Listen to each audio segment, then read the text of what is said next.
Welcome to Eye on the Illini Live. This is Mike Kegley with Kedrick Prince. Ked, Oregon's not that good this year, but Illinois played well after a slow start and seemed to pull away. What were your thoughts on this? Well, Mike, it was good win, good bounce back win, 80-54 at home. Oregon didn't pose a threat. It was a really, really good game by Andrei Stojakovic and David Merkovic. They played really, really well on the offensive end of the floor. It was kind of a lackluster game. I was looking to see how they would bounce back from their performance against Michigan, even though Oregon is not on Michigan's level. We obviously understand that. But it's kind of tough for Lena Altman because if you look at the preseason polls, Mike, they were one of the top 3 or 4 teams picked to win the Big Ten. They were at least picked to finish 4th, excuse me. So, and they didn't have the year that they thought, but a good win for Illinois. They needed that. And I tell you what, looking at the standings, Mike, real quick, I don't want to jump ahead, but if they take care of business on Sunday when they play Maryland and Michigan can get Michigan State and Illinois has a really good shot at finishing second in the Big Ten. I mean, if you look at the standings, I mean, it's right there for them. I mean, they've taken some losses they shouldn't have probably had, but it's right there, for the taking. Yeah, it was. The opportunity's there. Now they got to just do their part and hope for a couple eggs to break in the right way. And yes, that this is. I think this is the only year that Altman won't win 20 out there. I've always been a little bit less of a fan of him, but that's neither here nor there. Looking at it, I thought Stojakovic played extremely well. Let's go into some of the stats just so we can, we'll talk here in a minute about the stats. But I thought he played really well, and I thought that was important to get that going. You look at it. Merkovic had 19 points on 8 of 15 shooting, 7 rebounds. Boswell 3 points, 1 rebound. Tommy 2 points, 8 boards though, which was nice to see him more active there. Jake Davis 5 points and a board. Wagler, 11 points, 6 rebounds, 5 assists. Lee, 0 for 1. Stojakovic, 21 points, 12 boards, so he got a double-double, 2 assists. Rickhouse, 6 points, 3 boards. A.J. Red managed to get 4 shots up, 5 points. Fabemi he didn't score. Big Z had 8 points, 5 rebounds, a couple big dunks, and a nice block. And Petrovic was out there for 3 minutes. So the team played like you said. They didn't play a bad game. Wasn't particularly incredible. And I think ultimately, when you look at the plus minuses out there for the guys with this, you're seeing. As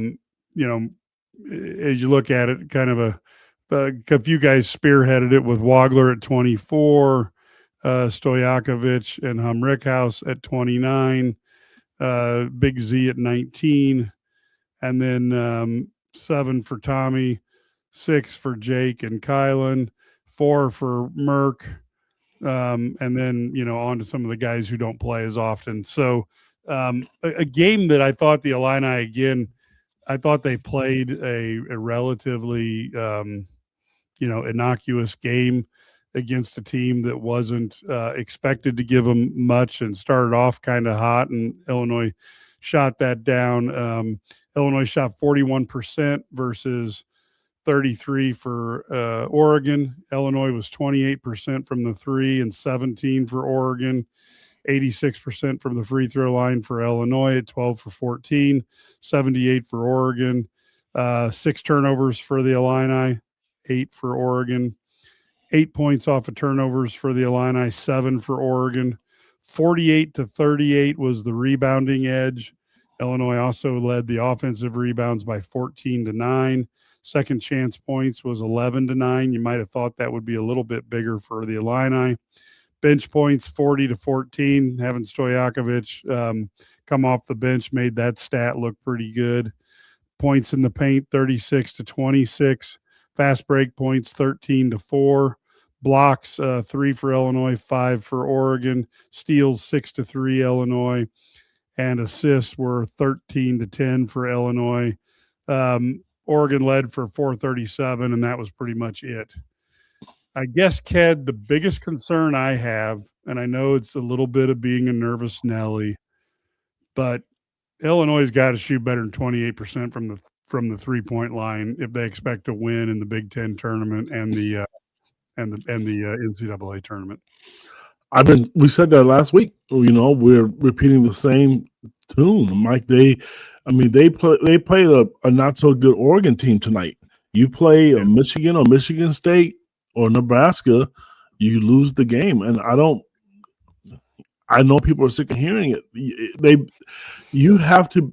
Okay, I think a lot of people, and I haven't seen it yet, but I know somebody's going to make a comment that they thought Andrei Stojakovic was a black hole. Well, I'm going to tell you, we're all entitled to our opinions. I like it. And I wish he would do it all the time, because this team if they're going to chuck up threes, somebody has to get to the rack.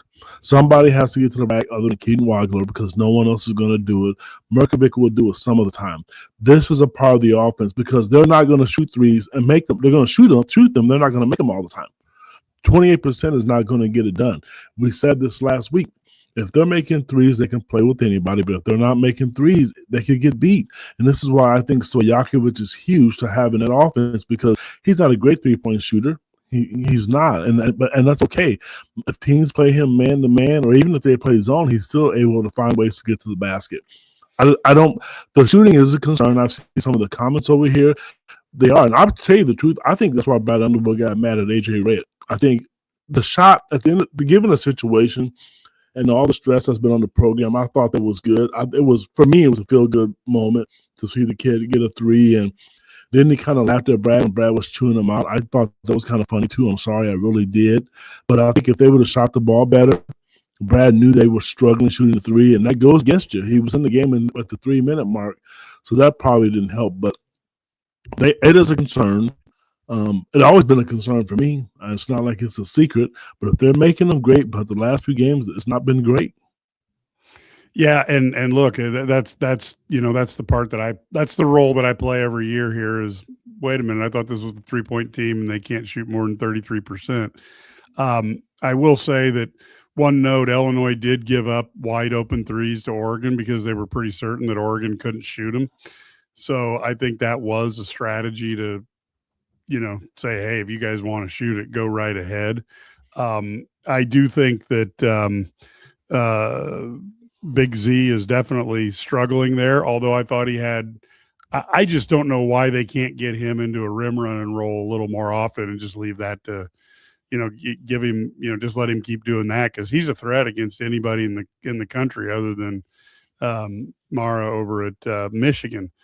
So I think ultimately, this team, if they're hot, they can play with anybody in the country. But the problem is they can be cold, and it seems much more likely to be cold than hot the way they played the last month. Now, part of it's they're playing better teams, but that's what you're going to see in the Big Ten tournament, and that's what you're going to see in the NCAA is better teams. Here's a concern. When they get the Big Ten tournament, is not a concern for me because they're going to play again. But if you get in the NCAA tournament and shots are falling, the throats are going to tighten, the hands are going to tighten around the throat.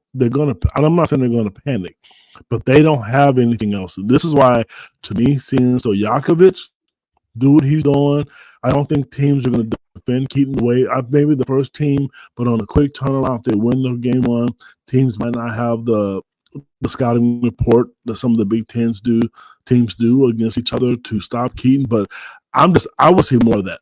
And I'm glad to see Brad let him cook tonight. Andre, I'm talking about, because you're going to need it. Kylan is a guy that can get to the basket. I think the last game against Michigan, I could be wrong. I thought he took his bandage off his hand, and tonight it was back on. That's not a good sign for me, even though I think he did make a three, which was kind of good. But they'll have to learn how to get downhill, Mike. And you made a comment about Zonomir. It would be nice, but they just don't run. They don't run them. They don't push the ball to the court. And I think you can do that with Z. I think you can do that with Andre. Well, that's how Stojakovic hit him, right? Yes. With that dunk, it can be done, but they're playing the analytics. I can't. I get it. It's nice to have, but I'm just not basing my team on that. I'm sorry, because analytics don't always win, and it didn't win for you Friday night. Yeah. Well, and I think I look at it a little different than analytics, but I look at it as what other teams will give you. And so to me, it's just kind of opportunity as you go where you want to go, or where they want you to go. So sometimes, if the teams give you the opportunity to fast break, you take it. And if they don't, then you don't. You kind of a little bit like how Luke Altmaier quarterbacks. Luke would take what was given him, didn't try to always hit the home run. And of course, people are asking a little bit about Jake starting over Stojakovic, and I think Stojakovic's inconsistency on the defensive end and his inconsistency in effort levels on the defensive end is probably part of that. Well, here's my take on that, Mike. I love you. I don't want to contradict you, but if we're going to talk about defense, and everybody knows I'm a big Jake from State Farms fan, he's not a better defensive player than Andre Stojakovic. He's just not. I'm not a fan personally of a guy losing his starting spot to an injury. Just not. He was healthy. You bring him back. You don't bring an elite kid like that in to have him get injured, have him come off the bench. I thought his confidence was down last week. I'm just going to tell you, it really was. Now, I'm going to tell you, I'm a big Jake fan. You're never going to hear a podcast from me criticizing the kid. I thought he could always shoot the basketball. But, if you're going to say defense and rebounding, Andre had a double-double tonight and didn't start. He's a proven guy that can do it. He's a guy that's, not been in the tournament to do anything. Everybody's probably seen that joke with Kylan Boswell making fun of him because he's going to get his first tournament experience. So you don't have a lot of that from him. But he brings something different to the team. And I know a lot of people don't like it. He was hunting his shots, and I like seeing it. It's just something they don't have. And I thought Michigan, I know they played Oregon tonight. Michigan was an athletic team. I thought that was a game where you really could have utilized them. I know Brad said that. But it was good to see him smile, to get back in the groove. And, it's too bad he's not a good three-point shooter. I know the Maryland game, his shot looked different. I remember talking about that. Tonight it looks the same way it did before. So he's not shooting it consistently. But I think that's part of the reason Jake stayed in the lineup. When you look at the Purdue game, Jake made some big shots. Jake's made a lot of big shots, and he's really good when he's open. So I get it, but I would rather have him come off the bench. Yeah.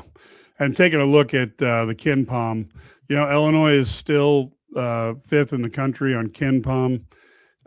This may help the seeding if they do well in the Big Ten tournament, because this is something that is looked at by the committee.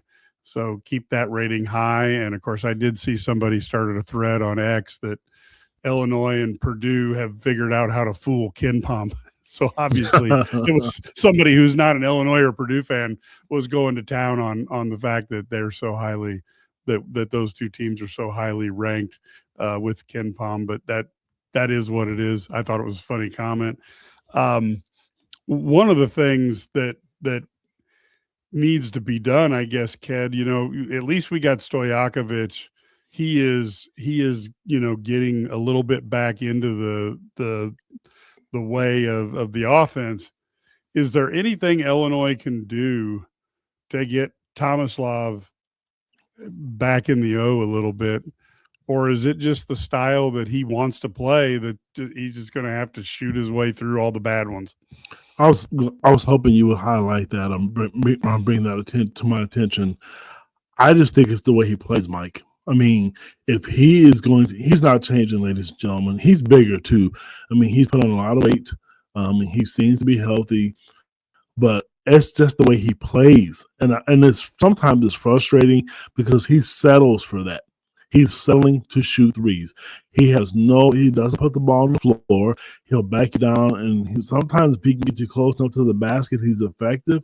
But that didn't work last Friday night.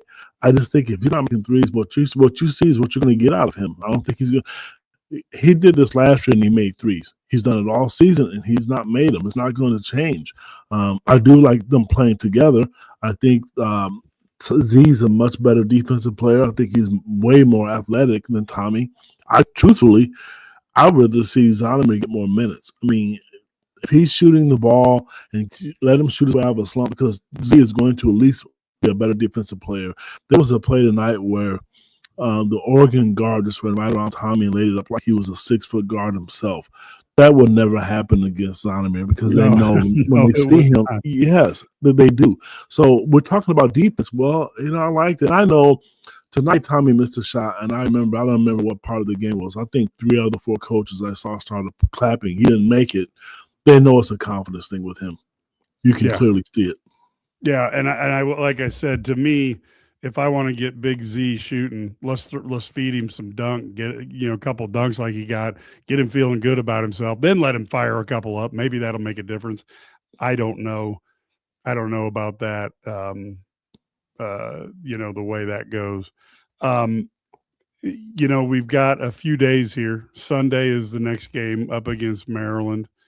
This Illini team, what are you focusing on in practice, Ked, if you've got that team? Illinois has played defense. I'm focusing on defense. And right now, you are who you are. You're not going to change a lot of that. You're just not. But I want to see them defend. I thought they were a little bit more aggressive tonight defensively. I like that part of it. But I also like to see them really – it's going to be tough. What are you going to do when the shots aren't falling? I'm going to harp on that. I harped on it last Friday. I'm going to do it again. Tonight, they didn't play a good team. You go to Maryland. Maryland has not been great, but they've always been a thorn in Illinois' side. If you go out there and they get hot and things don't go your way, you're not making threes because they've not done it. What are you going to do? You have to be able to do something. So do something different. Defensively, I want to see them, be able to get stops. I know they hung their hat. I know that's what they've talked about the last couple of days in practice. I know there was a big point of emphasis with them from what I was told. And they're not going to talk about shooting because once you start talking about shooting, it gets in their head. And we know if they're not making shots, we talked about that, Mike. So I would like to see them run different things. And they do have it. If you look at the body of the work of the season, they do have sets where they can run things and get shots for people.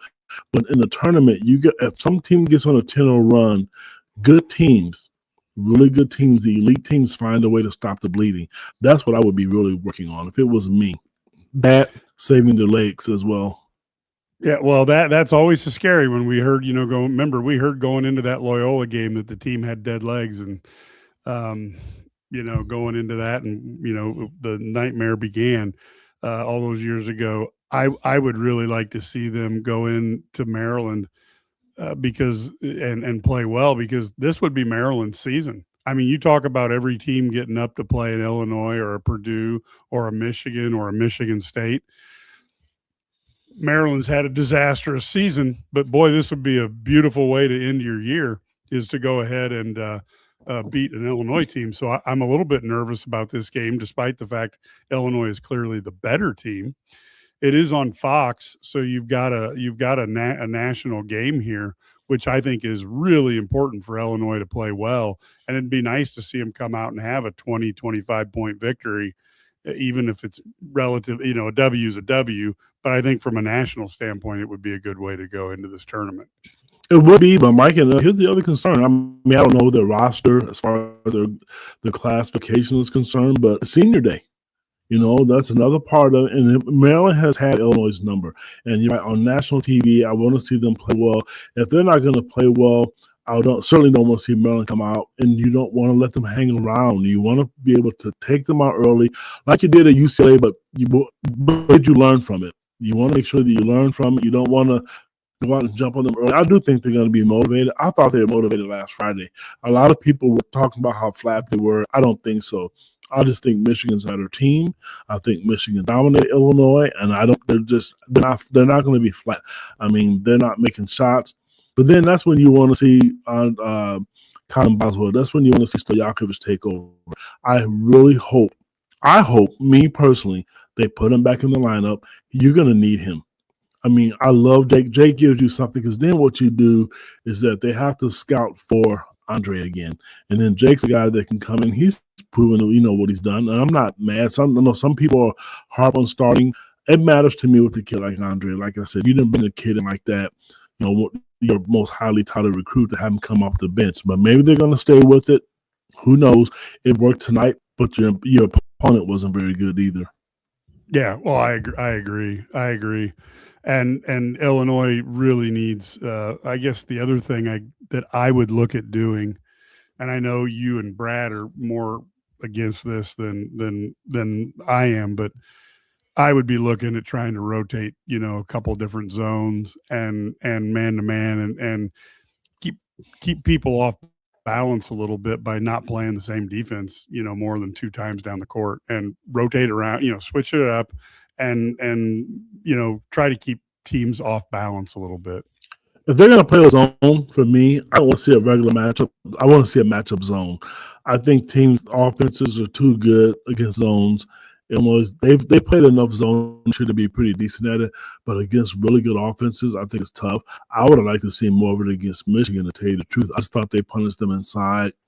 I see here Uncle Phil's talking about Arizona State about to beat Kansas.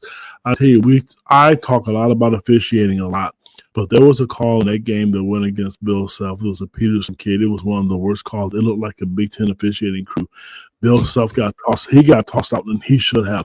It was awful. I mean, the guy was trying to make a cut and was grabbed in. The guy grabbed his jersey and they called a foul on him, and Bill lost it. But anyway, yeah, I'm kind of watching that as we do this podcast too as well. But Peterson's crazy though. I got to be honest with you. That guy probably going to be one of the top 3 picks in the draft, and he'll either make some guy look like a genius, or everybody's going to be shaking their head in 5 years. But because he doesn't look like the same kid that he looked like. He's about 10, 15 pounds heavier than he was last year in high school. He's lost his explosion, but at the same time, he looks disinterested, and it makes you wonder if maybe he should have went a different route or something, different school, different route, different something, because he looks disinterested playing for Kansas, which is a hard thing to believe. Okay, well, sorry, I want to make sure you guys can hear me. I've had concern about my mic. I thought we had it fixed. Hopefully that sounds a little bit better. I turned it up. Mike, there was a comment on here from Jay Boak, I believe, 28454. I told you, I thought Tommy looked a lot better last year. I thought he was thinner. He had more pop on his shot. He did. And I think sometimes gaining weight is not always good for players. But he looks, if we remember, we were talking about before the Tennessee game, he looked fatigued. I just think he looked a step slower. I'm not always a fan of players gaining weight, and his shot was so much more effective. And now you go back to the Xavier game and, with Kentucky, I mean, they talked about how tough of a matchup that was because you had to guard that. So it is hard. It really is hard. And to see him struggle this year, and I don't know what his plans are for next year. I know he had every intention of going to the league, but he has not had the year that he thought he should have had, I think. Yeah, I agree. And I it's hard to know exactly. It's hard to know exactly, what's going on in terms of, the weight gain. And again, I will tell you, as somebody who had a tonsillectomy at the age of 30, damn near killed me. And I mean, just going back to work, I was in those days, I was in a desk job running the sales training department for Novartis, and coming back to work after 2 weeks, I was shocked. I had to do like half days, and I'm like, holy cow. So I can only imagine, even as a college kid, when you're younger and in better shape, I can still think that's got to be tough. I think the interesting thing here, I'm going to trust Brandon's research, but this is why I talk about the referees need to be treated differently. They need to be employees of the conference, not just going to any game they can find to grab some dollars. And again, if they were full-time employees of a conference, they could hire more referees. They could then give them a workload that's doable.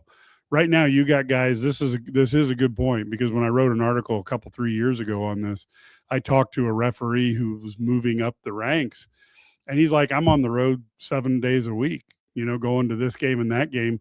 And of course, the Big Ten, people love to do it because you get more money in the Big Ten and the Big 12, I think, than anywhere else in the basketball world. but these guys are working, and I just think it's hard. Think about, your own work schedule. If you have to work 7 days in a row, or you have to work the weekend, and it's like, okay, so now I'm working 12 days in a row. You get tired by the end of that second week. If you're doing 50 basketball games in 50 days, and then you throw in a flight before every basketball game and a flight after, I mean, goodness gracious, it's amazing these guys, have any type of opportunities. And again, that tonsillectomy I think was also bad. People talk about that, but I will say that, Brad talked about how he had Damask and Shannon, which gave you a couple ways to score. And I think maybe that's what you were talking about with Stojakovic, is you've got the 3 ball, that works. You got Keaton Wagler, but boy, it'd be nice if Stojakovic could get his confidence back where, if he's taking the ball aggressively to the basket, you've got Wagler, you've got the 3-point shooters. Now all of a sudden there's a lot of things for Illinois to force the defenders to deal with. And they're just a more well-rounded team, which should lead to more open looks, which should lead to an increased shooting percentage.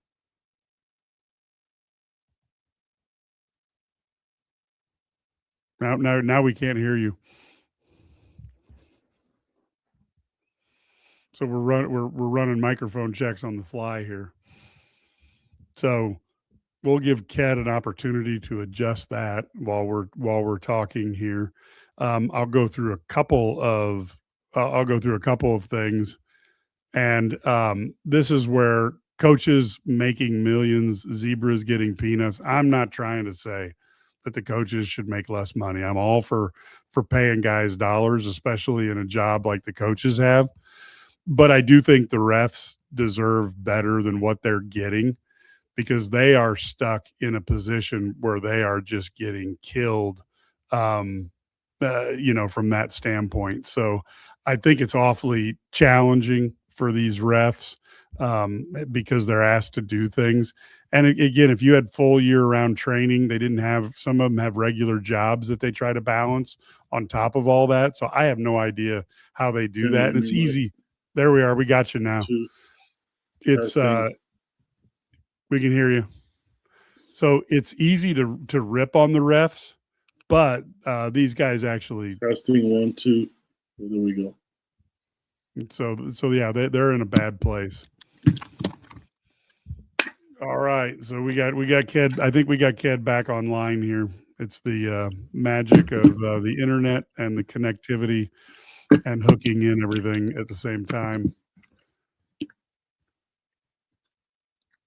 So you can hear me now, hopefully correct. Yep, we can hear you now. So here's an interesting question. We need to run booty ball actions with Andre, and I just don't know if Andre passes well enough to do booty ball. Ked, what are your thoughts on running booty ball actions with Andre? The comment on the chart on the thing there.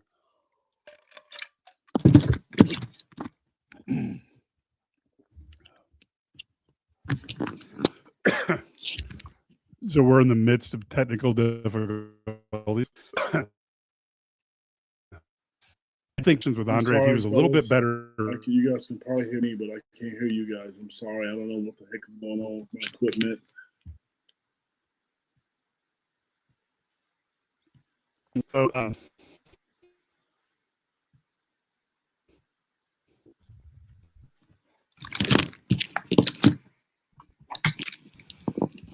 So as we look at this,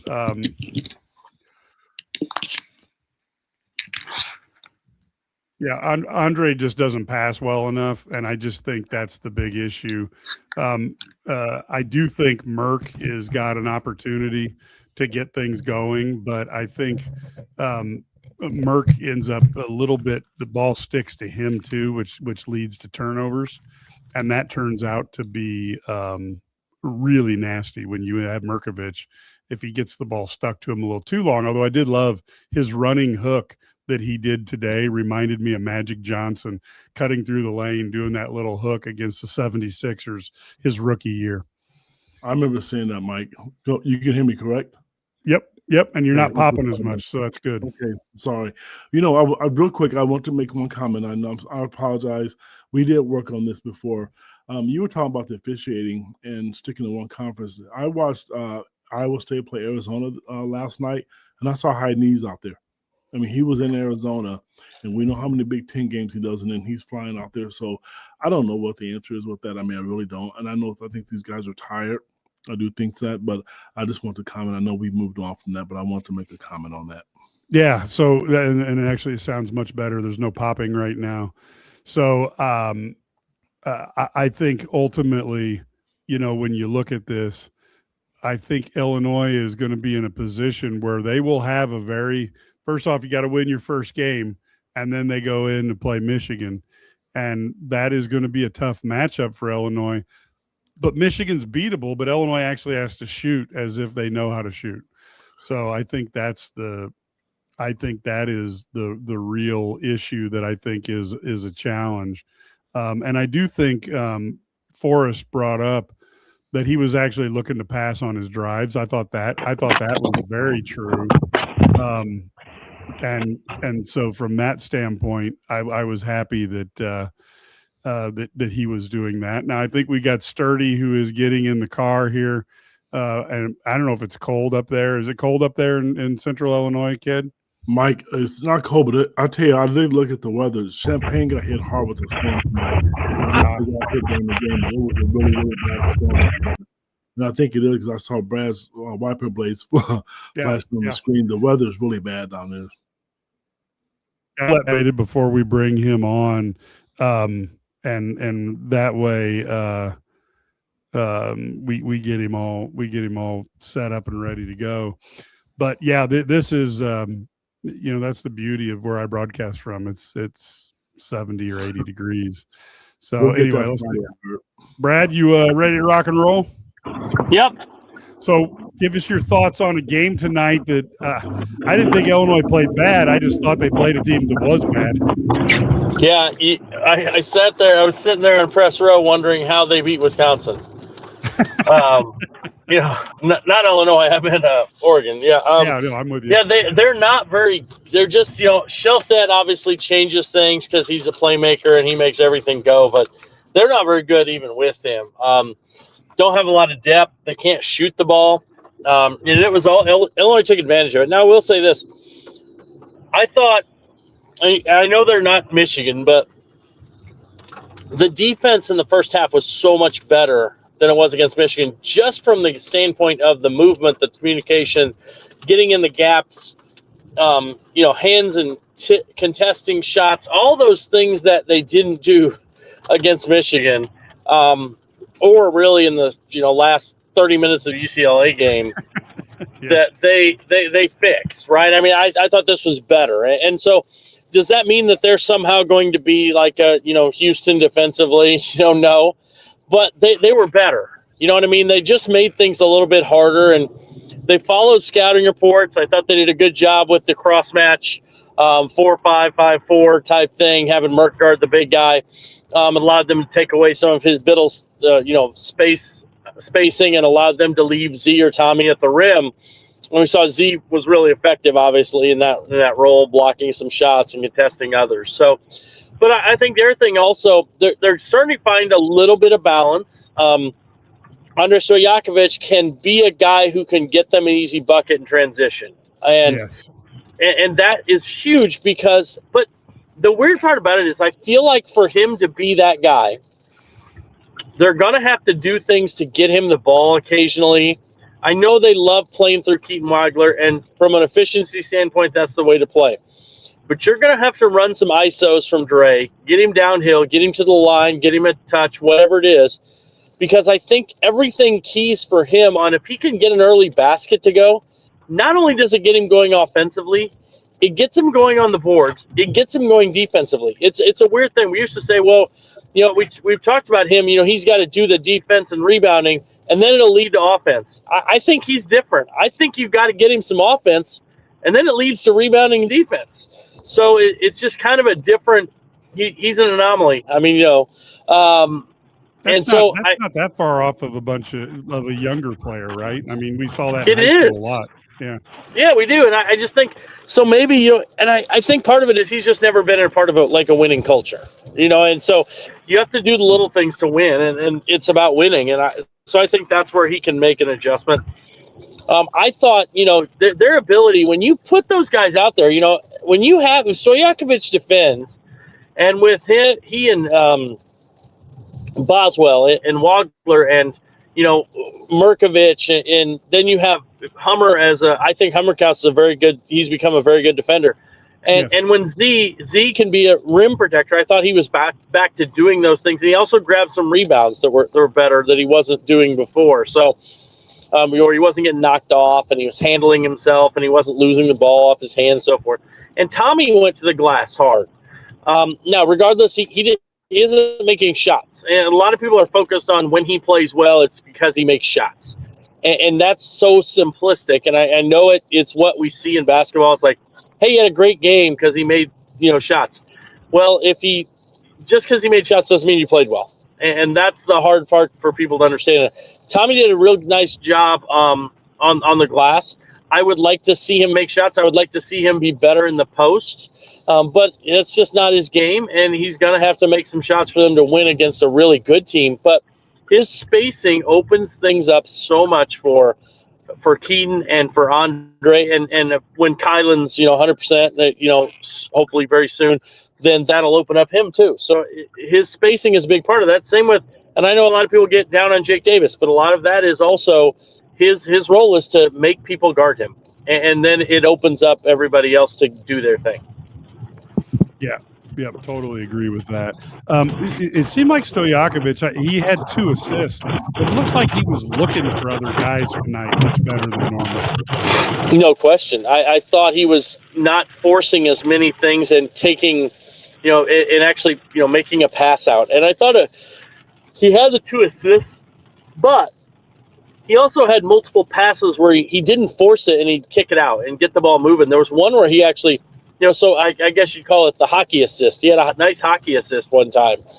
That 2 passes later, they got a wide open shot. That's huge, because now you can, if he's a willing passer, and I'm not gonna lie, I know Brad said, him passing the ball is a big part, and he said he's really improved in that area. He doesn't pass. I mean, let's be honest. I know, and Brad's not gonna say, well, he puts his head down and drives, but you see him doing some things like will open up things for everybody else. If he passes, now it's harder to collapse on him, and it makes it easier for him to finish because he doesn't have the defense collapsing on him. So I totally agree, Mike. The other thing we saw was Keaton Wagler actually a couple times playing off 2 feet, and he got one out of it. He made a nice pass one time. That's something he's got to kind of develop, because he's always kind of been the 1 foot guy. And when you jump off 1 foot, in the paint, you just go in there and jump. If you're crazy athletic, you get away with it. When you're not as crazy athletic, you can play off 2 feet, make a pass, make the other play, whatever it is. But when you're playing off 1 feet, you get bumped, especially if you're not super strong, you really go flying. And we've seen that a lot. So that's clearly something they're working on to make him better in that regard. Who do you think they want? Well, first off, let me ask you a question. Maryland's season to beat Illinois on Sunday. What are you about that game? How worried am I about that game? Yeah. I'm not. I mean, I think they should win. I'm going, so that means they'll win, right? I don't think Maryland's great. Maryland, one difference is Maryland will play harder maybe than we saw Oregon tonight. I mean, I think they're going to compete. But that's not a crazy raucous arena right now. It was at times, a couple years ago. Remember, I think Larry got hit with a chicken nugget. Yeah. But now they're down. It's not as exciting. I don't think it's going to be crazy. And I'm to be honest with you, I don't know that this team doesn't play better on the road. They're going to finish if they win that game, they'll finish 7-3 at home and 8-2 on the road. Well, how many teams do that? Yeah. Have a better road record than home record. So, so it's interesting. But, I'm not really concerned about that game. I think they just have to – if they play well, they're going to win. they've had 2 poor shooting games in a row. Yep. So they're probably due for a game when they're knocking things down. And I think, that'll be that game. They'll knock some shots down, and next thing you know, they're going to, get the, I think they'll win. I don't know if it'll be quite as easy as tonight, but I think it's a game they'll win. Okay.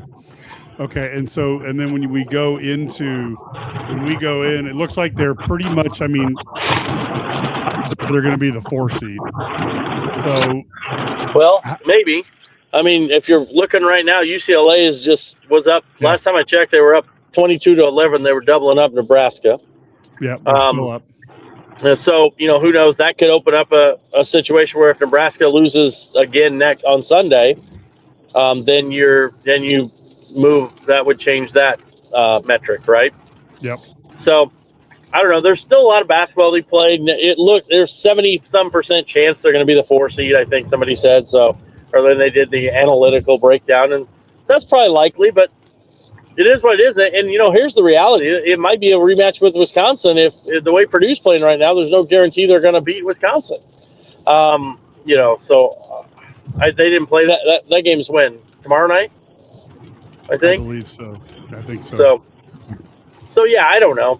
I think you just got to see what happens. No matter who you play in that, you're going to have – it's going to be a tough game on Friday, whether you're playing a Purdue, Wisconsin, or whether you're getting a 3 seed and you're playing a 6 seed. Maybe it's UCLA. Maybe it's a rematch with them. I don't know. Who knows? But there's a lot of – there's a lot of options still out there and a lot of games to be played. But, yeah, I don't think – I think Illinois is the type of team, and I think this is true of probably Michigan. I think that's true of Michigan State. I think that's true of, really Purdue and Nebraska as well. They're teams that just have to worry about how they're playing at the time because they're talented enough to do some damage. But if they play poorly, then they could lose to, almost anybody in that top 10 in the Big Ten. And so, yeah, it's just a matter of taking – I don't really concern myself with that right now. We'll cross that bridge next Monday or next Sunday night, and see where they're at. Yep. And as we look at this, what would you be working on right now if you're Underwood in practice the next few days? Well, I think they got to continue to. I asked him after the game about why they seem to have defensive letdowns. They've gone from they play really good defense. The Indiana game, I thought they were fantastic defensively. They were active in gaps. USC, they did a really nice job, and then all of a sudden, UCLA, Michigan, they're bad. And then they go to. I didn't start bad against UCLA really, but they were bad on stretch. And then tonight, they're in gaps and everything. He said they spent 2 days working on practice, so I think they got to really work on their defense. The other thing I'd like to see them work on is finding a way to run a few things to get Stojakovic involved early, to keep Wagler, the main cog, and also, get I think the other thing is finding a way to defensively still adjust and make some changes. I thought they did that tonight. There were some hard hedges. There was some switching. There was some drop. They played different ball screen coverages. They played different coverages off screens. They helped out inside. So scouting report, just continue to work on, reading scouting reports and doing a good job there. But, so, and then it's just knocking out shots. This team is really good when they make shots. They're very difficult to beat. They shot terribly tonight, really. 40%, I think, from the floor and 20-some% from three, and they still scored 80. This is an elite offensive team. They've got and he didn't work on offense before this game. He even said that in the presser because the defense was so bad against Michigan. They wanted to fix that, and so I think they got to come up with some easy, get an easy basket here or there. We've seen them run some sets on the first possession or two or three possessions. I think continuing to do that, but yeah, just keep getting better because there's a lot of basketball left to be played, whether it's even though there's only one regular season game, you got the Big Ten tournament, and then they're going to be in the NCAA tournament and should have the opportunity to make a nice run if they just play at the level they can play at. Yeah, and I think the question mark that I have going into this team is really good. It scares me when you shoot 28% from the three. I want to see this team, I want to see a team that goes 3 or 4 games. I'm not asking for the world, but give me 35 to 38 every night. Oh yeah, I mean I think that's the key. If you're gonna shoot 28%, hopefully it's in the first round, because you can still win that game, right? I think if you get to that Sweet 16 and you have a bad shooting game, it makes it really tight.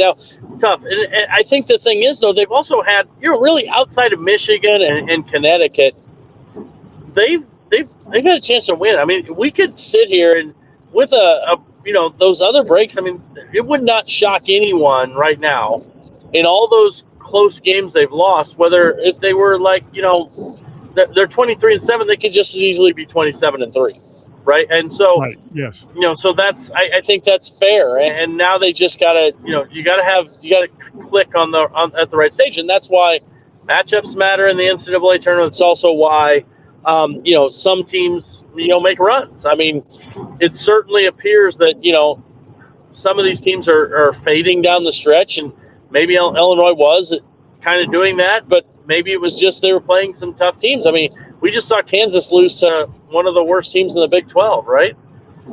Tonight. And then Peterson was 2 for 15. Yeah, it was a I mean, and you have a bad night, and then Iowa State's looked very pedestrian of late. They're not just losing, they're getting drilled. Texas Tech comes off the win and they lose.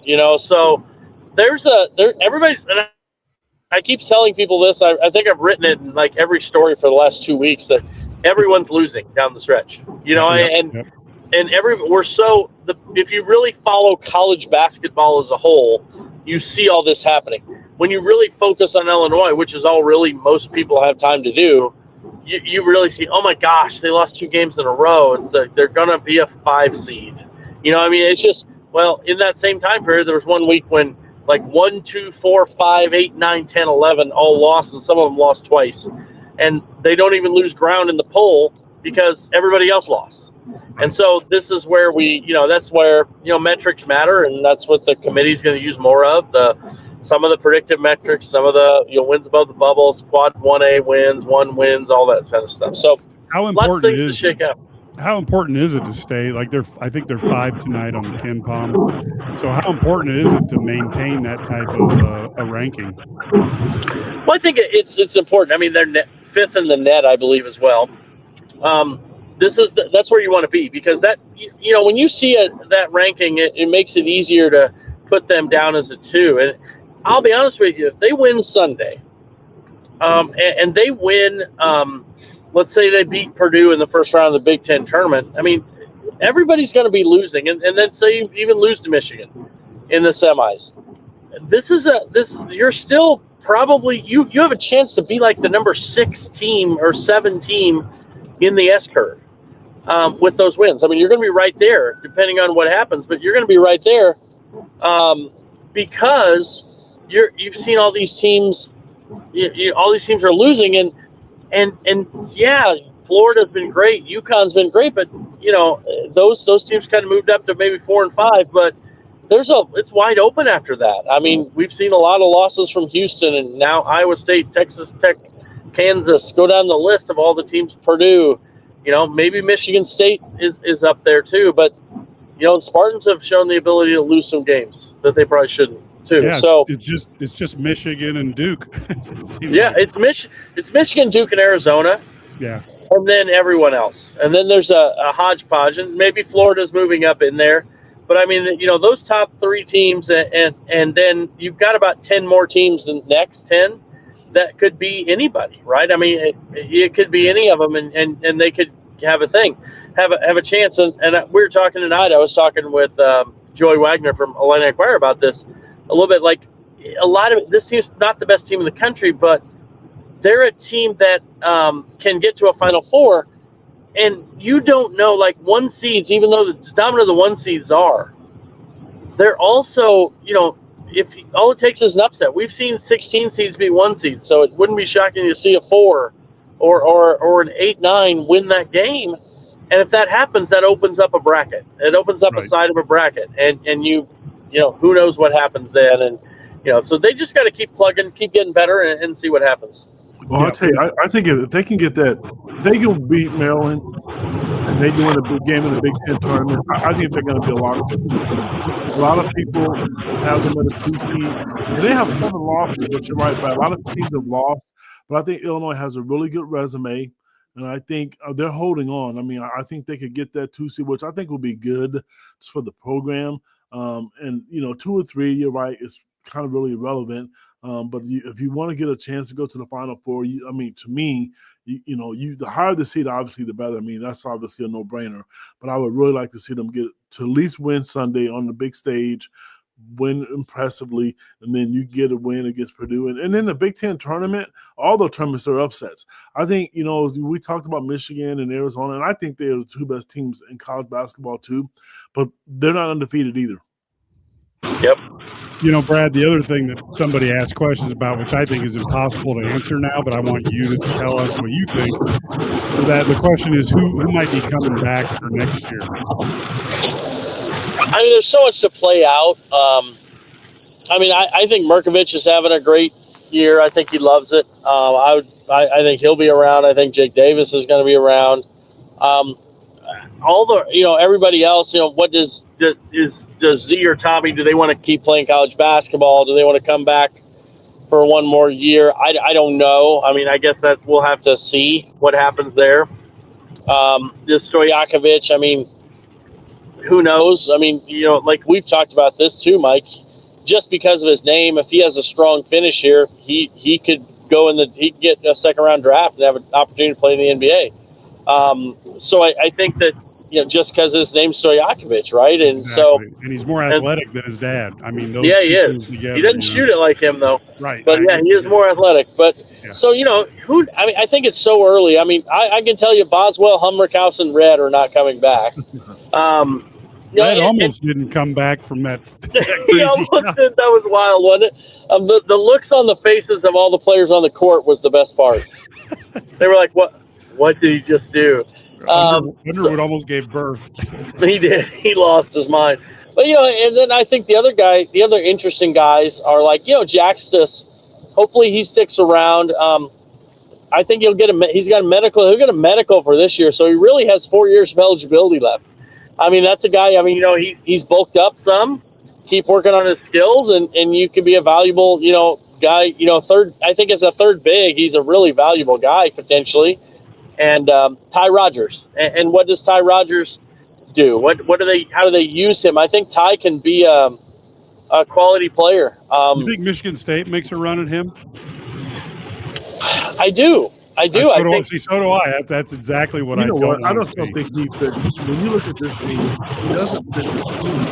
He won't have in the team. We like Stojakovic. I like him and we like him. He doesn't really quote unquote fit this team. I mean, he's effective at what he's doing. I thought Trey White kind of did the same thing, and he was a much better 3-point shooter than Ty Rodgers and Andre. So I don't know. I think if Andre came back, if he did, I think he'd have a much better year. I mean, and I'm comparing apples and oranges. When you had Terrence Shannon come back for his senior year, he knew what to expect. He was different. Look at Colin Boswell from last year to this year. So Jake Davis from last year to this year, Ben Humrickhouse. So the proof's in the pudding. I think he would be really good to come back. I don't think so much as I like him, he's not good enough to play in the NBA. You got to be able to shoot the ball at his position, and he's not good at that right now. He's not.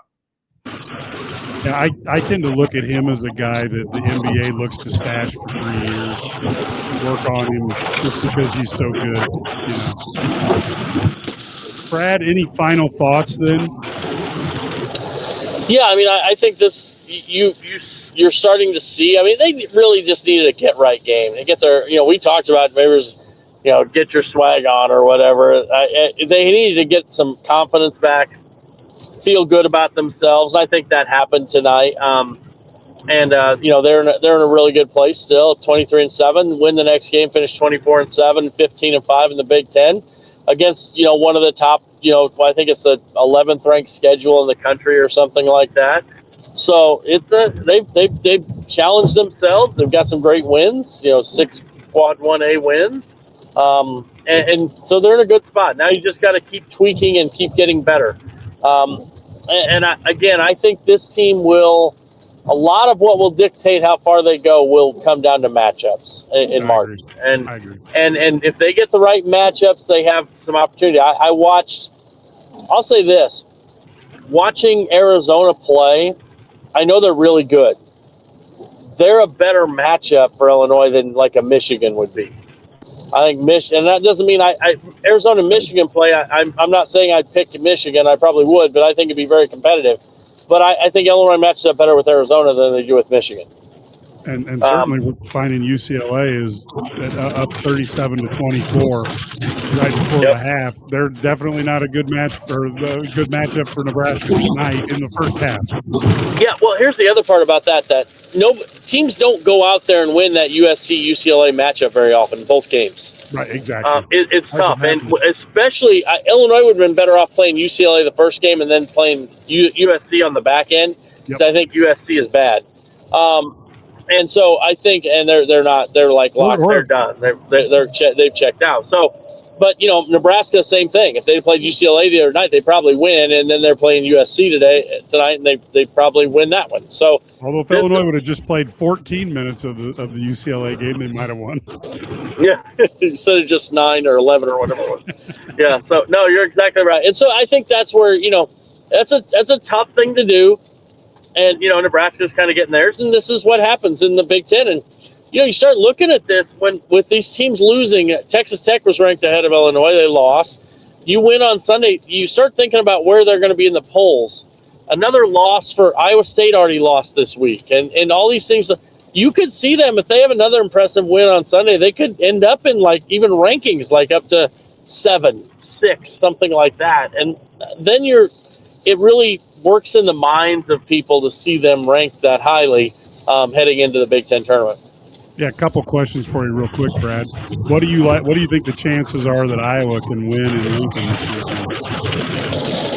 I mean, Iowa's an enigma in the sense that one day I think they're really good. I think they've got a chance.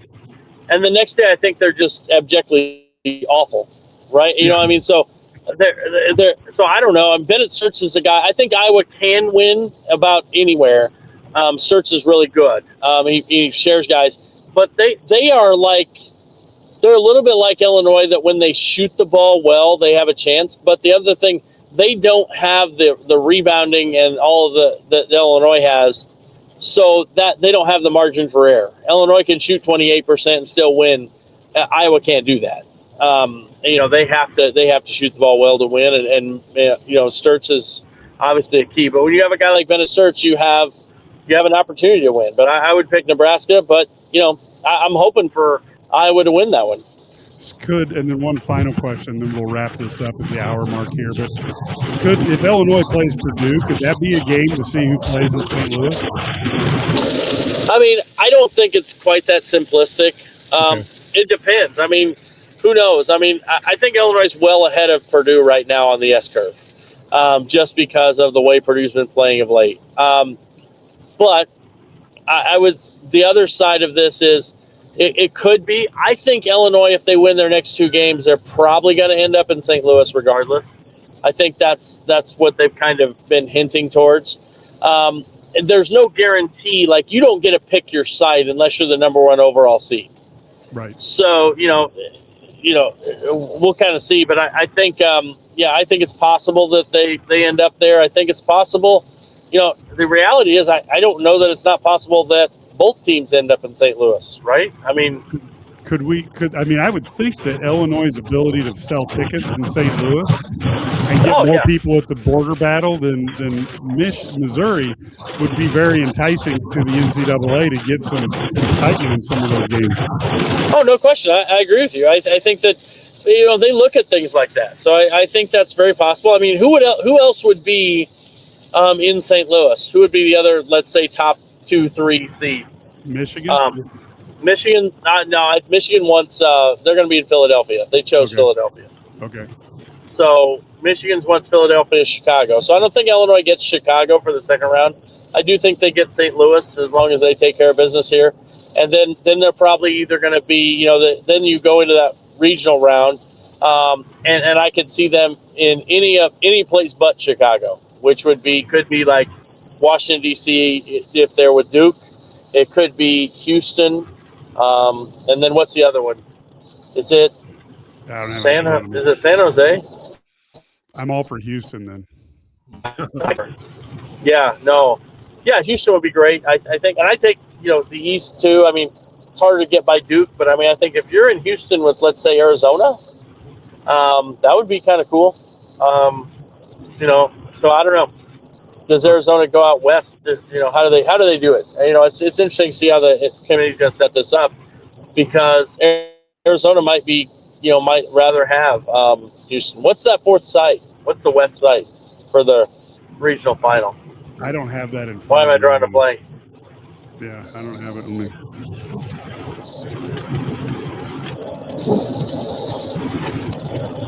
You're looking at it. Yeah, I'm trying to get it called up here. Then it says San Diego. Is that right? So it looks like what? Oh, for God's sakes. I mean, I know it's Chicago, it's Houston, and DC. Yeah, and I'm seeing that, and it's like the darn search engines are not working fast enough here for me. So maybe it's San Jose, but I thought it was San Jose. Looks like, but looks like. Yeah, I'm not getting it. Oh, there we are. Here we are. Let's see. So the DC, Chicago, San Jose, Houston, and Houston. Yeah. So yeah. So yeah. Yep. Houston, San Jose, Chicago, DC. Yeah, it's interesting. I mean, where do they put Arizona? Florida go to the south, maybe. Do they put Yukon to the west? Do they put, I don't know. Who knows where they ship everybody? Yeah. At the end of the day, that's part of the fun. That's part of the fun of doing that show that week. So we will end it here, folks. Join IlliniGuys.com if you are looking for the latest in Illini news and notes and information. We'd love to have you there. And of course, we will be back for the game. We will have post-game coverage for sure. We may do a halftime show. We'll see if Marcus Griffin isn't coaching. We can get him on and have some fun, and of course get prepared for the Big Ten tournament. And then basically the final exam is where you end up in the NCAA tournament, and that's the key. So until next time, folks, go Illini.